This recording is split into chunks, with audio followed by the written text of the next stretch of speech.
تاسو ته یو هم خبر درکو د افغانستان په پلازمینه کابل کې په یو جومات کې بله چاودنه شوې ده چې پکې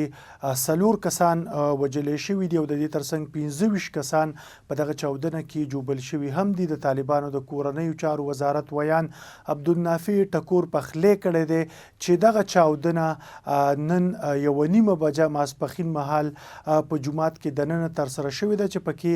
4 کسان وژلې شوي دي او د دې ترڅنګ په دې چاودنه کې 25 کسان جوبل شوي هم دي. جوبل شوي کسان د علاج لپاره د افغانستان پلازمینې کابل کې ایمرجنسي روغتون ته رسولې شوي دي. د ایمرجنسي روغتون لخوا په ټویټر باندې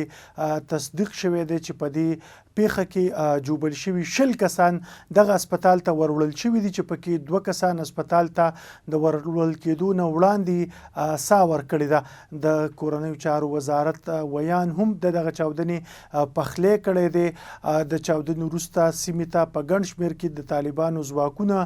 رسیدلي دي. د پیښې د ځای نه مړي او جوبل شوي کسان اسپتال ته رسولي دي او د ذریعو وینا ده چې د چاودنې وروسته د ایمرجنسي روغتون په خواوشا کې هم په ګڼ شمېر کې طالبان راټول شوي دي او هغوی د طالبانو چې کوم ځواکونه دي نو هغوی د سکیورټي ذمهوارۍ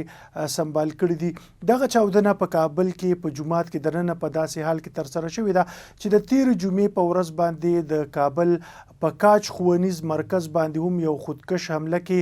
تر 250 پورې کسان وژلې شوي او د دې ترڅنګ په لسګونو نور کسان په دغه چاودنه کې ځانمرګي برید کې جوبل شوي هم. د دغه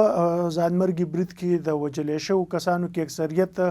د زنانه طالب علمانو. د دې وروستۍ چاودنې او د جمعې په ورځ چې کومه چاودنه شوې وه د دې ذمهواري لا تر دې مهاله کومې ډلې په غاړه نه ده اخیستې، خو د طالبانو تېر کال په افغانستان د واکمنېدو راوروسته